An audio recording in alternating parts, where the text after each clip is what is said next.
ওজন কমাতে চান কিন্তু কঠিন ডায়েট মানতে না পারেন, তাহলে আপনার জন্য সহজ দুটি নিয়ম। নাম্বার 1, খাওয়ার আগে অনেক বেশি সালাদ খান, পেট ভরে সালাদ খান।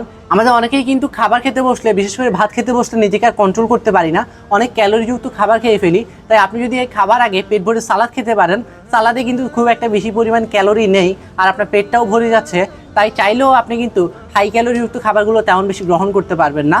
নাম্বার 2, অন্য সব ডায়েট মানতে না পারলেও অন্তত অতিরিক্ত চিনি এবং তেলে ভাজা খাবার এড়িয়ে চলতে পারেন।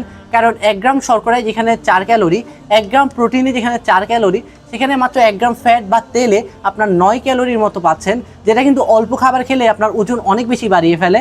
তাই অন্য সব ডায়েট মানতে না পারলেও অন্তত অতিরিক্ত চিনি এবং অতিরিক্ত তেল যদি আপনি বাদ দিতে পারেন, আপনার ওজন কিন্তু অনেকটাই নিয়ন্ত্রণে আসবে। কঠিন সব নিয়ম মানতে না পারলেও আপনি যদি এই দুটি নিয়ম ফলো করতে পারেন, আপনি অনেক কম এফোর্টে অনেক ভালো রেজাল্ট পাবেন ইনশাআল্লাহ। নিরাময় যন্ত্রণার গল্প শেষ হোক এখনই।